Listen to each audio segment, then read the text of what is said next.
আছে। আমরা ভারতের জনগণের সংবিধানকে তৈরি করেছি, এই সংবিধান ভারতের জনগণের কাজে অনুমোদিত করছি। যারা সাংবাদিক মিডিয়া ম্যান, যারা ইলেকট্রনিক মিডিয়ার লোকেরা এসে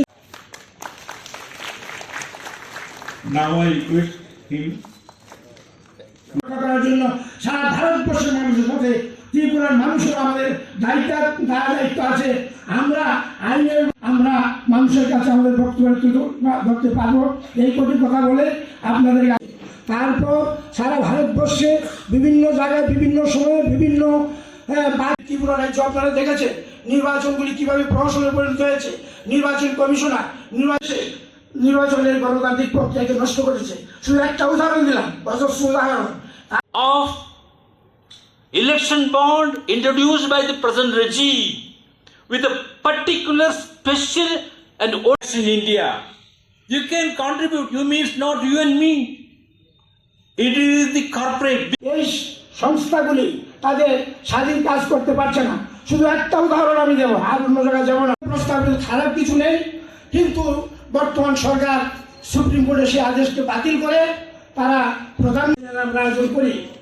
গতকাল থেকে আগরতলাতে গত সম্মেলনের পর এই প্রথম সর্বভাষা যেমন পাশ করেছি, আমরা অনেক সেমিনার করেছি।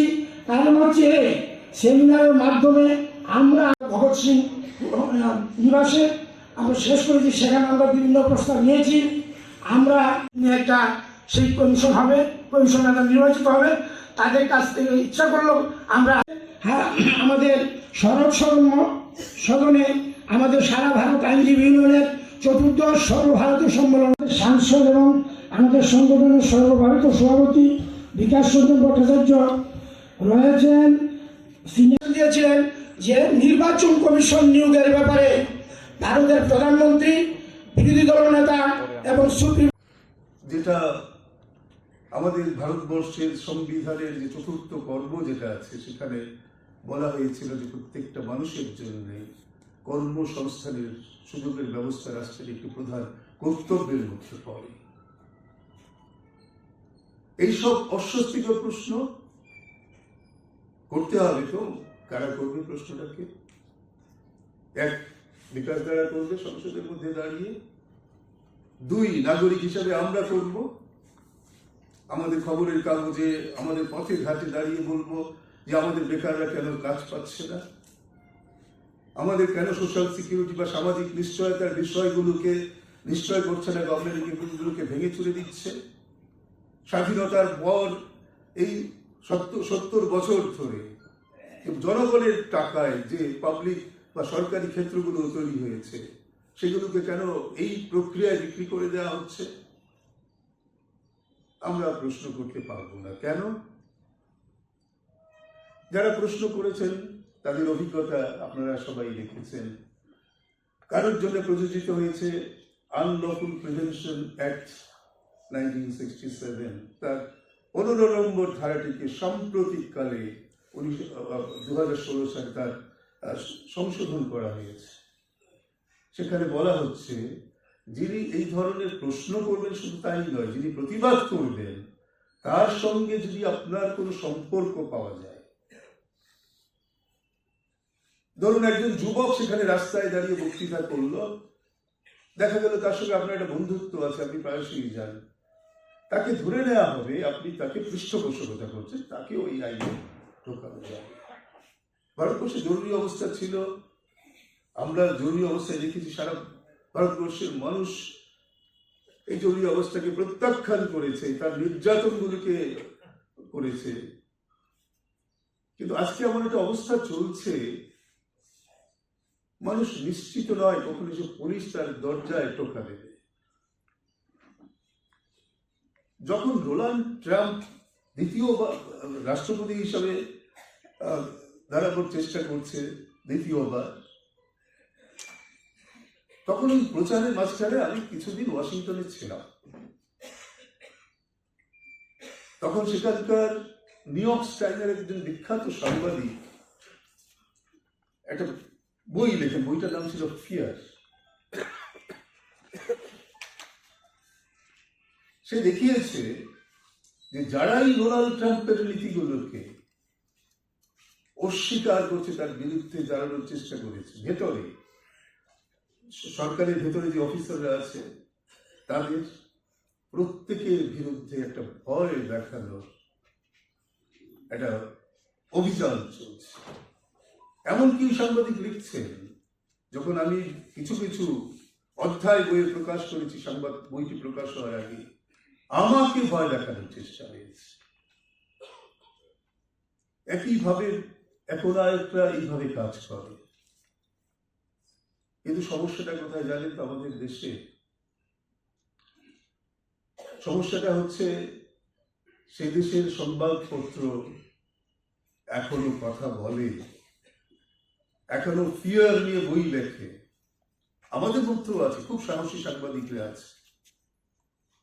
আপনি আজকে সমস্ত প্রধান সারির যে টিভিগুলো আছে সেগুলো দেখুন, প্রধান সারির কয়েকটি সংবাদপত্র বাদ দিলে পরে দেখুন, আপনার মনে হবে ভারতবর্ষের বেকাররা এত কষ্টে আছে, আপনার মনে হবে ভারতবর্ষের কৃষকরা এত সমস্যায় পড়েছে, আপনার মনে হবে যে মহারাষ্ট্রে প্রতি বছর 33,000 কৃষক আত্মহত্যা করে, আপনার মনে হবে যে এখানকার রেল লাইন বিক্রি করে দেওয়া হচ্ছে এবং এর ফলে ধাপে ধাপে এই রেলের চড়ার পয়সা বাড়ছে, আপনার মনে হবে আমাদের এই বিমান বন্দরগুলো বিক্রি হয়ে যাচ্ছে, এটা সমস্যা বাড়তে পারে ভারতের আব্বাস, মনে হবে না। যাদের রক্ষা করার জন্য সংবিধানের 19(1) ক ধারা দেওয়া হয়েছিল, তারা আজকে এই স্বাধীনতাকে ব্যবহার করছে স্তম্ভতার জন্য। কারণ ভারতবর্ষের সংবাদপত্র, সংবাদ মাধ্যমগুলো 90-এর দশকের গোড়ার দিকে, আমি অনেকদিন আগে, আমার মনে আছে, আমার সমস্ত লিখদিন আছে, আমি অনেকদিন বলছিলাম, যেদিন আমি টাইমস অফ ইন্ডিয়ার নিচে যেখানে ক্রেডিট লাইন দেওয়া থাকে, অর্থাৎ কে খবরের কাগজটি প্রকাশ করছে, দেখেছিলাম this edition is for Calcutta market. সেদিন আমি বুঝে গেছিলাম যে সমূহ বিপদ আসছে, সংবাদপত্র আজকে একটি পণ্য, কিন্তু বিপদটা যে এই পর্যায়ে যেতে পারে সেই বোঝার কত ক্ষমতা সেদিন আমাদের হয়ে ওঠেনি, অন্তত আমার তো হয়ে ওঠেনি। বর্তমান সময়ে বহু সমাজতত্ত্ববিদ আলোচনা করছেন, তারা বলছেন সবচেয়ে বড় দিক ছিল যে তিনি এই অসহায় মানুষের মধ্যে এই বোধটা জাগাতে পেরেছিলেন যে তোমার আর কিছু না থাক, তোমার তো এই কথা বলবার অধিকার আছে, আমি তোমাকে মানি না, তোমার কর্মকাণ্ডের বিরুদ্ধে আমার সঙ্গে আমার কোনো সহযোগিতা নেই, এটা বলতে পারি। এবং সেটা বলার মধ্য দিয়ে ব্যাপক অংশের মানুষ যুক্ত হলেন এবং সেই মানুষদের যুক্ত করতে গিয়ে তিনি মানুষকে মানুষ হিসেবে দেখলেন। সেখানে এই যে তথাকথিত ধর্মীয় যে আবহ, তার মধ্যে ভয়ানকভাবে বিভাজন ছিল মানুষের মধ্যে। মানুষের বিশেষ করে যারা হিন্দু ধর্মের প্রবক্তা, অনেকেই ধার্মিক হতে পারেন, ধর্মানুসারী হতে পারেন, কোনো আপত্তি নেই, কিন্তু একটা মূল মন্ত্র ঢুকিয়ে দেওয়া হয়েছিল, সেটা হচ্ছে চতুর্বর্ণং মা সৃষ্টম, আমি সৃষ্টি করেছি সব। যুগে যুগে যখনই তুমি অধর্ম দেখবে, বিপদ দেখবে, অন্যায় অত্যাচার দেখবে, আমি হাজির হব, আমি হাজির হয়ে সব মিটিয়ে দেব। এবং আমি চতুর্বর্ণ সৃষ্টি করলাম, সেখানে সূর্যটা মাটির তলা।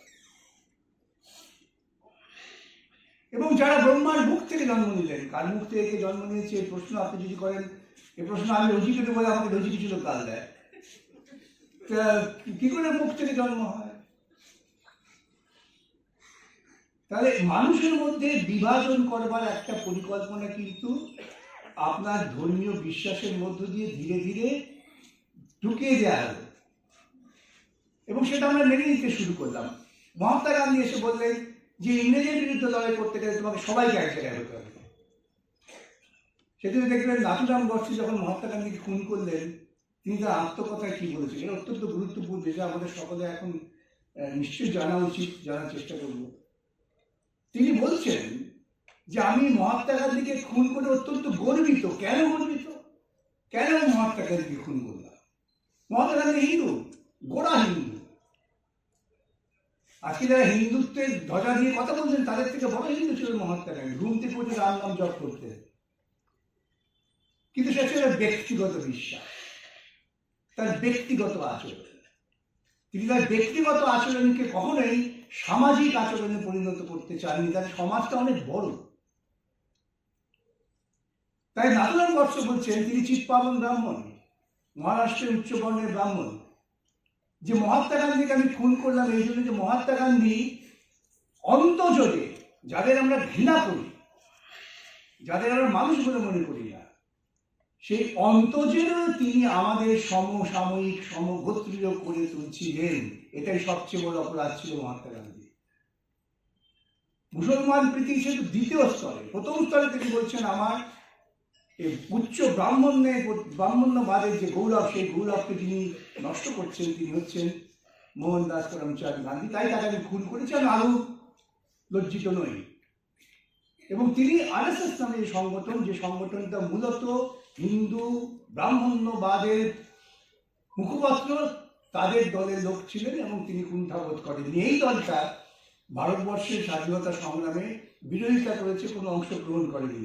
যে কথা সুভাষিস উল্লেখ করলেন, বর্তমান সময়ে আরএসএস এর যিনি রাজনৈতিক মুখ বা যে দলটা রাজনৈতিক ভূমিকা পালন করছে আরএসএস এ, তারা এখন তো বলতে পারছেন না। তারা অনেক চেষ্টা করেছেন যে এমন একজন ব্যক্তিত্বকে সামনে আনতে, যার মধ্য দিয়ে তাদের অতীত ইতিহাসের গৌরবকে তারা ধরে রাখতে পারে। চেষ্টা করলেন সর্দার বল্লভভাই প্যাটেলকে নিয়ে। তারা অত বড় মূর্তি স্থাপন করলেন, ভাবলেন বল্লভভাই প্যাটেলের মূর্তি স্থাপন করলে পরে লোকে মনে করবে যে বল্লভ ভাইয়ের একটা রাজনৈতিক ইতিহাস আছে, ব্রিটিশ সাম্রাজ্যবাদ বিরোধী, ওদের তার উত্তরসূরি হচ্ছেন এরা। কিন্তু সেই বল্লভ ভাই প্যাটেলকে তিনি অস্বীকার করলেন, স্টেডিয়ামের নামটা পাল্টে দিয়ে বললেন মোদী স্টেডিয়াম, বল্লভ ভাই পাল্টে দিলেন।